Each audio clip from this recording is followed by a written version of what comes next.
previous chapter, after having a conversation with RECAPS, Stargazer, a respected elder and one of the chosen among the black-scaled lizardmen, passed away due to old age. His demise brought the tribe's journey through the wilderness to a solemn halt as they paid homage to his life and contributions. Recognizing his importance both as an elder and a guide, the tribe took time to honor his memory and legacy. In a significant turn of events, Stargazer's passing fulfilled the last condition necessary for creating an afterlife in the game. Seizing this pivotal moment, Nebula promptly acted to bring the concept of an afterlife to fruition. He crafted First Prairie, an ethereal realm envisioned as an expansive field of endless grass under pleasant skies. This serene and picturesque afterlife became a welcoming haven for the souls of the departed lizardmen, offering them peace and tranquility in their eternal rest. Now on to the next part. Stargazer found himself utterly captivated by the splendor of the magnificent place he had arrived in. He became one with the environment, whistling harmoniously with the wind, an act that brought him a deep sense of peace and connection to the world around him. It was the tune that everyone sang after the black-scaled lizardmen defeated the frogmen and the villages were restored. It had a good rhythm, so everyone liked it, but Stargazer always hummed it because he wasn't so good at singing. He was even shy about humming it as well, so he only did it when there was no one around. As he indulged in this serene activity, something in his peripheral vision caught his attention, prompting him to turn his gaze. To his realization, he discovered he was not alone in this tranquil afterlife. Scattered across the vast expanse of grass, he saw other lizardmen. They were lying down, each in their own space, faces turned upwards towards the sky with their eyes peacefully closed. Stargazer found himself in a state of contemplation as he wandered amidst his resting kin. He debated internally whether to rouse the other lizardmen from their peaceful slumber. Observing their tranquil expressions, he felt it might be discourteous to disturb their rest. This dilemma reflected his deep respect and consideration for his fellow tribesmen. But as he looked at them closely, Stargazer recognized several familiar faces among the resting lizardmen. One in particular caught his eye, a young warrior who had left an indelible mark on his memory. This young lizardman had played a crucial role during a critical moment for the black-scaled lizardmen, when they faced an attack from a goblin tribe significantly larger than RECAPS' clan. Stargazer vividly recalled the harrowing encounter. The goblin forces had managed to split RECAPS' clan into two, isolating RECAPS at the front and Ur at the rear. Both leaders swiftly rallied their warriors and mounted a fierce resistance. However, the most vulnerable members of the clan, the children and the elderly, found themselves dangerously exposed in the midst of the chaos. It was during this moment of crisis that the young warrior, whom Stargazer now observed in peaceful rest, had made a significant impact. His bravery and actions during the attack had been instrumental in safeguarding the lives of those caught in the middle of the conflict. As the young warrior had learned arithmetics, he now can understand that it was logical to sacrifice one life to save many others. And so a few youngsters had charged at the dozens of goblins, and through those heroic sacrifices that no one had wished for, the lizardmen were able to defeat the goblin tribe. Some of the lizardmen survived their heroic act, and some didn't. The lizardman warrior in front of Stargazer was one of those that hadn't survived, and RECAPS had been deeply affected by the loss. So he had gotten mad and yelled at those who survived, and even at those who died at their funerals. He even yelled at Stargazer, and blamed it all on the arithmetics that he taught them, because all the ones who were smart and good at arithmetics went against his orders and charged at the goblins. They were so stupid, sacrificing one life to save two. They thought this was a good exchange, but RECAPS was angrier at this fact, since RECAPS knew they weren't wrong, and there's nothing else he can do than be angry. However, what annoyed RECAPS the most was what happened after that. Someone seemed to have overheard the conversation between RECAPS and Stargazer, and all the other warriors who initially didn't care about arithmetics went to Stargazer to learn afterwards. Since then, the warriors who were good at calculations always died first when there was a fight,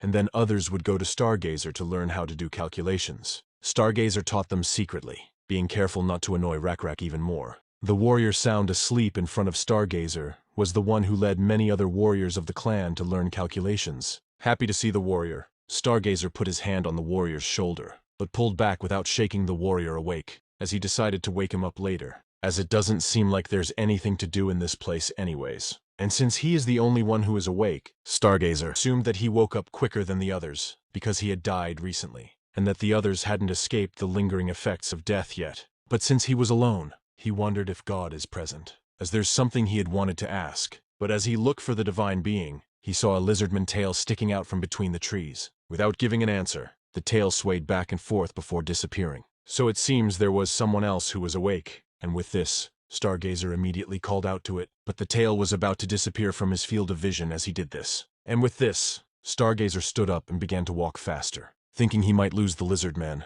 Walking fast felt awkward as it was something he hadn't been able to do until now. Then Stargazer broke into a jog and was soon running after the lizardman, whose tail kept appearing and disappearing among the trees. Stargazer remembered that he used to enjoy running like this when he was younger. When he was a child, he used to run with a friend that he couldn't recall the face or name of anymore, and Stargazer didn't feel all that bad while calling after the lizardman. The tail was leading him somewhere. Once he passed through some bushes, a small clearing appeared. There was a stone building, one Stargazer had never seen before. The building was cylindrical, made of rectangular stones, and had a domed ceiling. The tail swayed back and forth at the entrance of the building, and suddenly disappeared as if it had gotten sucked inside. He thought to himself that the person he was chasing won't be able to run away as long as they're in there. And so, Stargazer, whose body was hot from all the running, entered the building. There was a blue light at the end of the dark corridor.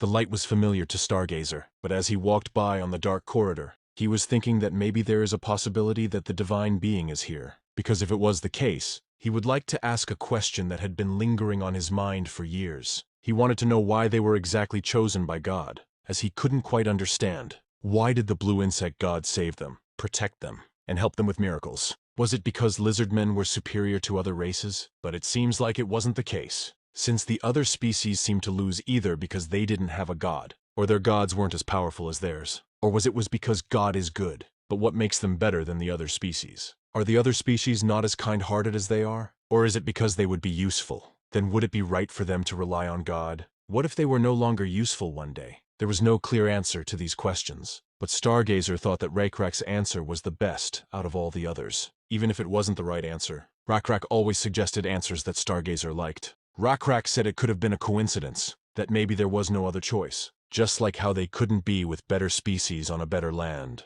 Maybe God did all that he could. In a way, it could sound disrespectful, but Stargazer thought it was okay, because it means that they were the best outcome. And not long after, Stargazer walked through the corridor and came face to face with a night sky. Projected to the ceiling was the same night sky of the world that he was familiar with. The stars weren't drawn, but actual stars that shone on their own, and the depth of the dark sky was no different than the real one. And therefore, he thought to himself that RECAPS was right once again. The stone house, and now the stars. Then Stargazer looked around to find the owner of the tail he had been chasing, but the building was empty. However, Stargazer's attention was already on the night sky, and not the tail. He scanned from one end to the other and realized that the sky was even moving the way he had remembered. But that wasn't the end of it. In the middle of the room, there was a strange mechanical device that looked like it would be found in an ancient ruin. It was a long cylinder made with brass, and there was a round crystal glass embedded on both ends of the cylinder. It was set up on a platform with a chair to sit on, silently inviting one to look into the strange device. For a moment, Stargazer simply stood there, wondering if it would be okay for him to touch the device. He decided it would be fine since there was no one around.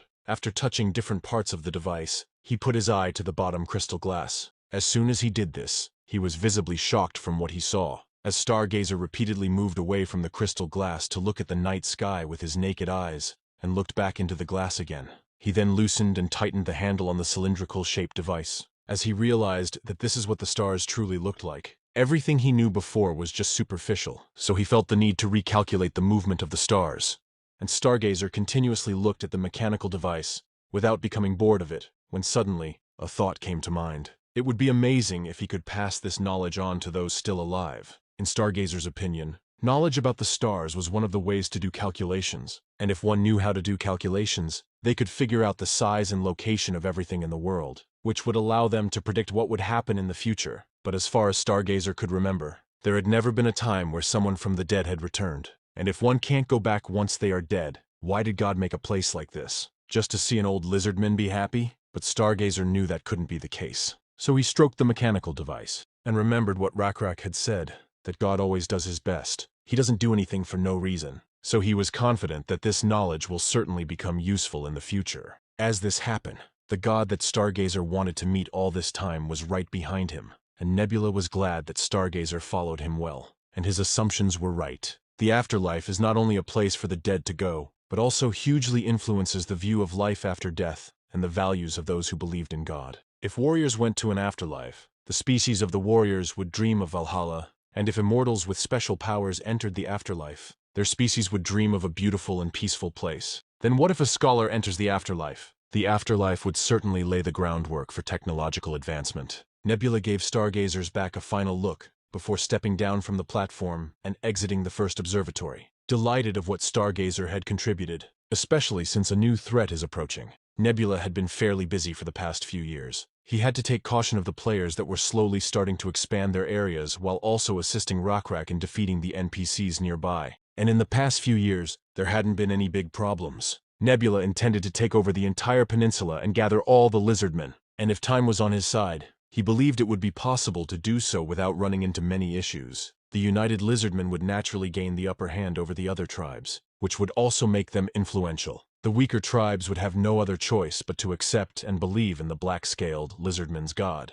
However, a Gnoll tribe suddenly appeared from the north. Nebula had to temporarily give up his goal of taking over the peninsula and led RECAPS' clan north. It was clear that this Gnoll tribe belonged to another player rather than stemming from an NPC event. The Ears Cut tribe was a tribe that Nebula should keep an eye out for. They were a large tribe, and since they were a nomadic tribe rather than an agricultural one, their combat power was not to be underestimated. The lizardmen had Kurokas, and the Gnolls had saber-toothed tigers. The Gnolls hadn't been able to advance their bows much, but their metal smelting technology was better than the lizardmen's. It was likely a technique that they obtained from a place Nebula hadn't been able to explore yet. Just by looking at their advancements, the player might be at a similar level as he was.